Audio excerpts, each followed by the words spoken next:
오늘 말씀은 열왕기하 10장 1절에서 11절까지 말씀입니다. 하나도 남지 아니하였더라 라는 제목으로 함께 나누도록 하겠습니다. 말씀의 시작은 이렇습니다.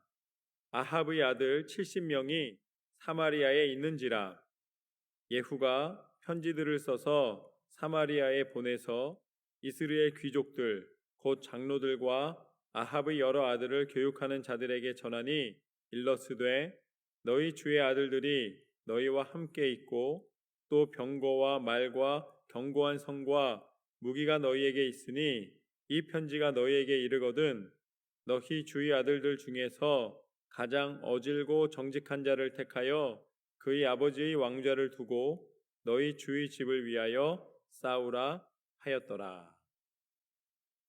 이제 이스라엘에 반란이 일어났습니다. 그 반란을 일으킨 사람은 바로 오늘 본문에 나와 있는 예후입니다. 예후가 이스라엘의 왕이었던 요람을 죽였습니다. 그리고 이제 자신이 왕이 되는 그 배반의 막후에서 이제 그 모든 것을 다 조종하고 이루었습니다. 그런데 아합의 집안에서 이 왕이 태어난 것이기 때문에 아합에게 많은 이 아들들이 있었습니다. 만약에 그들이 반란을 일으키게 되면은 예후가 그렇게 쉽게 왕위를 이어갈 수가 있는 상황이 아닙니다. 왜냐하면 예후는 그 왕의 혈통이 아니기 때문이죠. 반란을 일으킨 사람이지 왕의 자손이 아닙니다. 그래서 예후가 왕이 된다 할지라도 그 위험의 요소를 안고 할 수는 없는 상황입니다. 그래서 그 왕자들이 모여있는 사마리아로 이제 사자를 보내게 됩니다. 70명가량의 왕자들이 거기에 있었다라고 나와 있습니다. 그런데 거기에 어떤 편지를 보내는가? 그 70명 중에서 다 못난 사람이겠습니까? 그 중에서 뛰어난 사람도 있고 무언가 좀 어질고 착한 사람도 있지 않겠습니까? 그러니까 그들 중에서 분명히 한 사람이 리더십을 갖고 이제 이 모든 반란을 제압할 수 있는 상황이 벌어질 수도 있는 이 단계입니다. 아직 소식이 완전하게 다 전해지지 않았기 때문에 그렇지 지금 조금만 정비가 되면은 그 왕자 중에서 리더가 나올 수 있는 상황입니다. 그런데 예후가 오히려 그것을 역으로 이용하고 있는 거예요. 그들에게 뭐라고 말하냐면 너희 주의 아들 중에서 그 아합의 아들 중에서 어질고 정직한 자를 택하여 그의 아버지의 왕좌를 이제 얻게 하라. 그를 통하여서 왕자를 보존하게 하라 라고 이야기를 합니다. 자기가 왕이 되어 놓고 이제 그렇게 이야기하는 거예요. 그건 다른 한편으로는 무슨 말이냐면 한번 덤벼봐라 라고 이야기하는 것입니다. 너희가 지금 한 사람을 선택해서 나와 싸워서 이제 이길 사람이 있다면 내가 그와 마땅히 싸우겠다라고 선포하는 것입니다. 어떻게 보면 예후가 지금 이렇게 왕위에 오를 수 있는 것은 그 안에 있는 배짱이 있는 부분이 많이 있습니다. 좋은 사람에게는 그걸 뭐라고 표현해 주냐면 담대함이라고 표현해 주는데 이제 악한 일을 행하는 사람한테는 그걸 그냥 배짱이라고 표현을 하는 거죠. 이제 뭔가 좀 남자다움이 있어요. 한번 나와봐라 이렇게 이야기하고 있는 거예요. 그런데 4절부터 7절까지 말씀을 보면은 그 이후에 이 예후의 계획이 이루어지는 모습을 보게 됩니다. 그건 무엇인가? 그들이 심히 두려워하여 이르되 두 왕이 그를 당하지 못하였거든 우리가 어찌 당하리요 하고 그 왕궁을 책임지는 자와 그 성읍을 책임지는 자와 장로들과 왕자를 교육하는 자들이 예후에게 말을 전하여 이르되 우리는 당신의 종이라 당신이 말하는 모든 것을 우리가 행하고 어떤 사람이든지 왕으로 세우지 아니하리니 당신이 보기에 좋은 대로 행하라 한지라.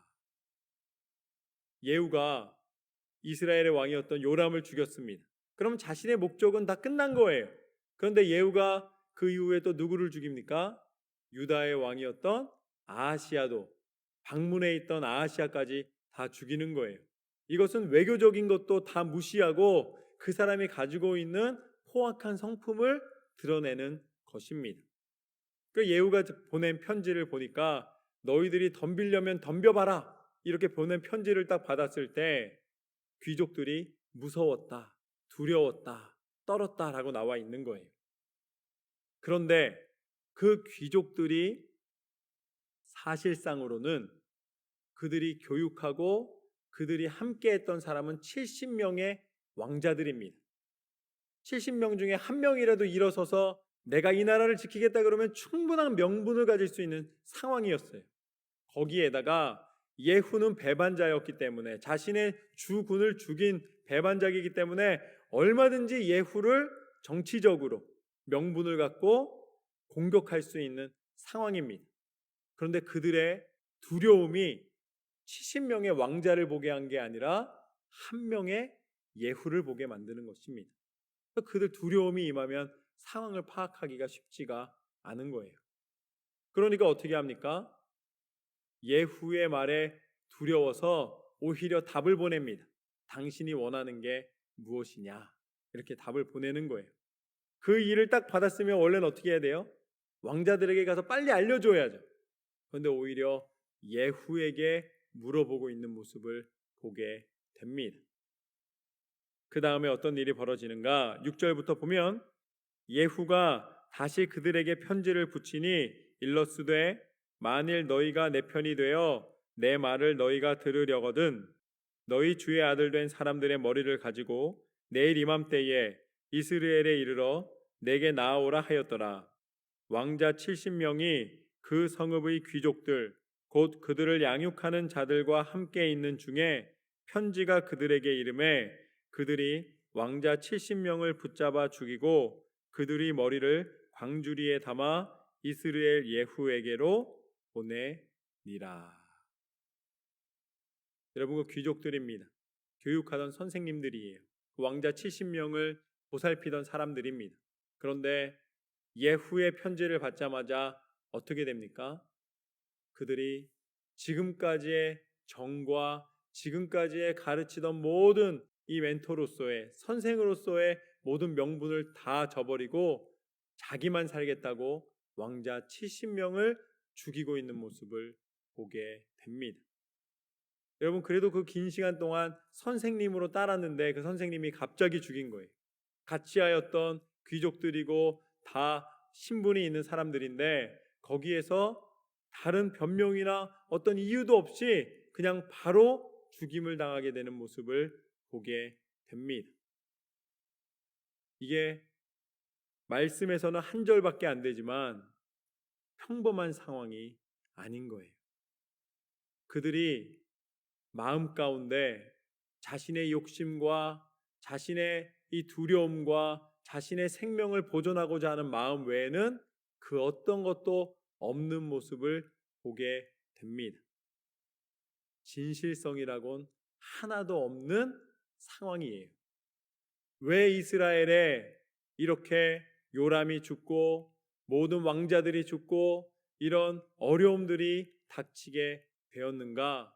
그들에게 진정한 사랑과 진정성 있는 관계가 없던 것을 우리는 보게 됩니다. 여러분, 이것을 우리는 뭐라고 표현하는가? 이것을 우리는 죄성이라고 표현하는 거예요. 하나님을 떠나 있는 백성에게는 죄가 그의 마음의 문을 두드리고 그의 마음을 장악하고 있기 때문에 그들이 옳은 것이 무엇인지를 판단하지를 못하고 있는 것입니다. 그리고 그 오랜 세월 동안 서로 있는 관계들이 단 일순간에 아무런 상관이 없는 모습처럼 보이는 거예요. 저는 여러분이 우리 교회의 한 가족 된 것이 얼마나 소중한지를 다시 한번 깨달으시길 주님의 이름으로 축원합니다. 여러분, 하루아침에 등 돌렸다가 하루아침에 친했다가 반복하지 않으시기를 주님의 이름으로 축원합니다. 천국 가면 이제 영원히 같이 얼굴 맞대고 살아야 할 사람들입니다. 여러분, 우리는 하나님이 주신 선한 마음과 선한 정직한 그런 서로에 대한 기도와 서로에 대한 배려와 격려가 있어야 될 줄로 믿습니다. 하루아침에 그들의 마음 가운데 하나님이 계시지 않으니까 배반하고 죽이는데 아무 갈등이 없는 모습을 보게 됩니다. 그랬더니 8절부터 10절까지 뭐라고 나와 있는가? 사자들이 와서 예후에게 전하여 이르되 그 무리가 왕자들의 머리를 가지고 왔나이다. 이르되 두 무더기로 쌓아 내일 아침까지 문 어귀에 두라 하고 이튿날 아침에 그가 나가서서 뭇 백성에게 이르되 너희는 의롭도다. 나는 내 주를 배반하여 죽였거니와 이 여러 사람을 죽인 자는 누구냐? 그런즉 이제 너희는 알라. 곧 여호와께서 아합의 집에 대하여 하신 말씀은 하나도 땅에 떨어지지 아니하리라. 여호와께서 그의 종 엘리야를 통하여 하신 말씀을 이제 이루셨도다 하니라. 여러분, 예후는 배반자입니다. 그러니까 그가 왕이 된다 해도 언제든지 누가 배반을 하여서 자기를 죽여도 그 사람이 명분을 얻을 수가 있는 거예요. 그 위협을 자기 스스로 없이 할 수가 없는 상태입니다. 그러니까 어떻게 했습니까? 사실은 자기가 군대를 동원해서 가서 그 왕자들을 죽일 수 있는 상황이에요. 그런데 예후를 다른 말로 저는 이렇게 표현하겠습니다. 예후는 잔인한 지혜자예요. 자기 손에 피를 묻히지 않았습니다. 그리고 오히려 그 왕자를 보살피던 사람들, 귀족과 장로들과 선생들이 그 왕자들을 다 죽이게 만들었어요. 그런 다음에 지금 예후가 그 왕자들의 머리를 쌓아놓은 다음에 아침에 뭐라 그럽니까? 너희는 참 정직하구나 이러고 있는 거예요. 무슨 소린가? 자신이 배반한 것이 그것이 명분을 얻게 되었다라는 것입니다. 너희도 다 배반하고 너희도 이렇게 잔인하고 너희도 이렇게 모든 것을 이제 죄악 가운데 있는데 나를 탓할 수 있는 사람이 누구겠느냐? 그러면서 뒤에 뭘 붙입니까? 엘리야를 통해 선포된 하나님의 말씀이 하나도 땅에 떨어지지 아니하였도다. 우리 여기서 착각하면 안 돼요. 예후를 하나님이 사용하시는구나. 사용하시는 건 맞습니다. 그렇지만 예후를 하나님이 기뻐하시거나 이 배반하고 있는 예후의 모습을 통해 하나님이 하나님의 의의를 드러내시는 것이 아닙니다. 하나님께서는 그 아합 집안에 대한 예언은 성취하셨지만 그러나 하나님은 어떤 하나님이신가? 하나님은 이 모든 것을 통해 하나님의 뜻대로 공의를 나타내시기를 원하십니다. 그런데 예후는 그 방법을 쓰지 않고 있어요.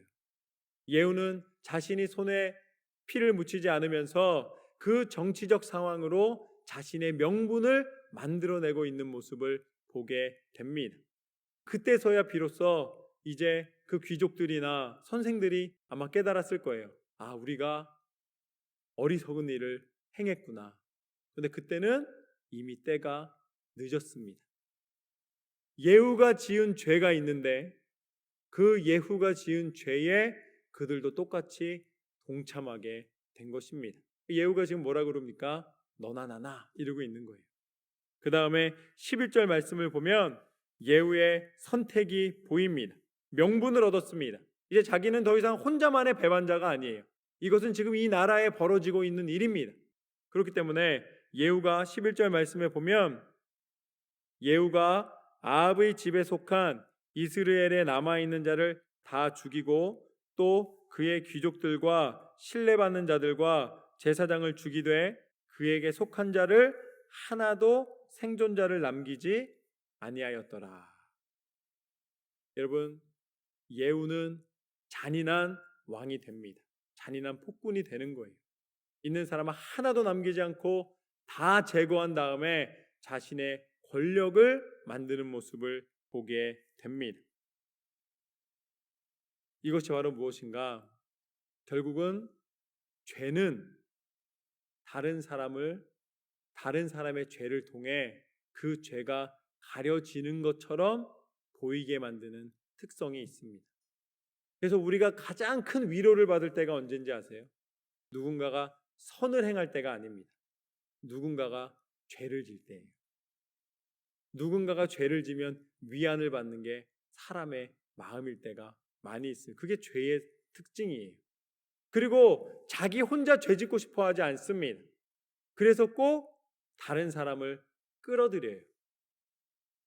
그래서 내가 어떤 좀 나쁜 행동을 할 때 혼자 나쁜 행동을 하면 불안해집니다.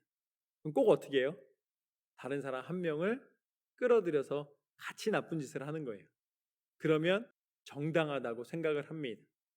여러분, 그러나 죄는 죄입니다. 죄로 죄를 가릴 수가 없는 거예요. 죄로 죄를 더하는 것입니다. 그래서 죄는 더 하나의 죄가 두 가지 죄가 되고 두 개의 죄가 세 가지 죄가 되고 죄는 죄를 낳고 결국 죄의 마지막은 죽음에 이르게 되는 것입니다. 그런데 죄로 이르는 죽음은 육신의 죽음이 아닙니다. 죄로 인해 죽는 죽음은 영원한 죽음, 영의 죽음인 거예요. 사단은 어떻게 해서든지 우리를 속여서 죄로 말미암아 그 죽음에 이르기를 원합니다. 그래서 끊임없이 유혹하고 끊임없이 넘어뜨리는 것이죠. 그런데 구약에는 이런 모습들이 많이 있습니다. 전쟁과 보복과 여러 가지 다툼과 이 살인과 여러 가지 모습들이 많이 나와 있어요. 그래서 우리가 오해하는 것은 무엇이냐면 하나님은 전쟁을 좋아하시나 보다. 요즘 우크라이나 전쟁을 보면서 우리가 더욱더 느끼는 것은 무엇이냐면 사람의 습성상 전쟁이 있을 때에 우리가 그들의 전쟁을 돕는 것에 대해서 우리가 당연히 해야 된다고 생각을 하고 있습니다. 그런데 중요한 것은 무엇인가? 하나님은 전쟁을 원하시는 하나님이 아니시라 하나님은 평화의 하나님이신 줄로 믿습니다. 하나님은 사랑을 원하십니다. 그런데 언제부터 전쟁이 우리 이 모든 하나님의 백성 가운데 임하게 되었는가? 하나님의 백성이 이방 민족의 운영 방침을 부러워하기 시작하면서부터입니다. 그게 바로 왕을 요청하기 시작할 때부터였어요. 세상의 전쟁이 하나님의 백성 가운데 들어오게 됐고 결국은 그 전쟁으로 말미암아 많은 사람들이 이렇게 잔인한 결과들을 낳게 된 것입니다. 하나님께서는 우리에게 무엇을 원하시는가?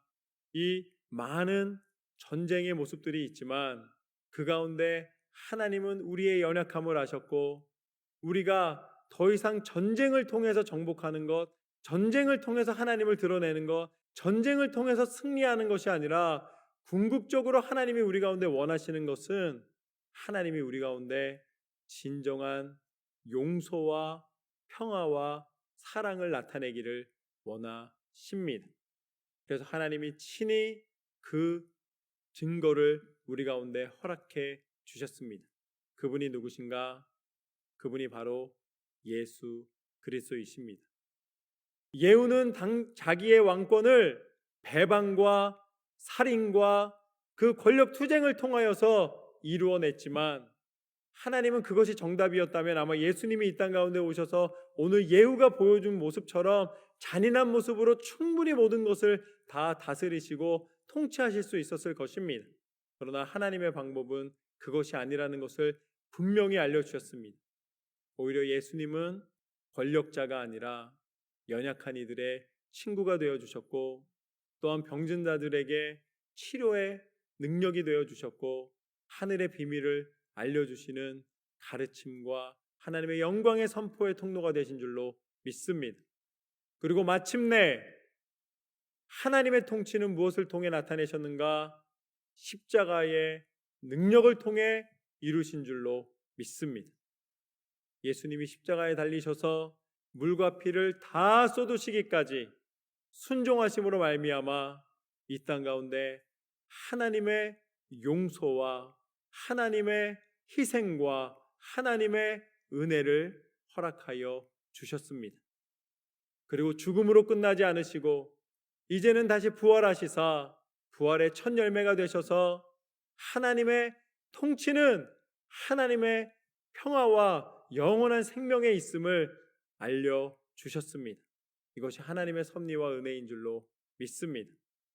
오늘 예후의 모습을 보면서 세상의 죄의 습성, 죄를 통하여 이루는 이 권력의 모습이 무엇인가를 다시 한번 깨닫고 세상에 속한 힘이 아니라 하나님이 우리 가운데 허락하여 주신 사랑과 은혜와 평화와 용서와 화해와 함께하는 모든 배려와 나눔이 우리 모든 믿는 자들에게 차고 넘치게 되시기를 주님의 이름으로 축원합니다.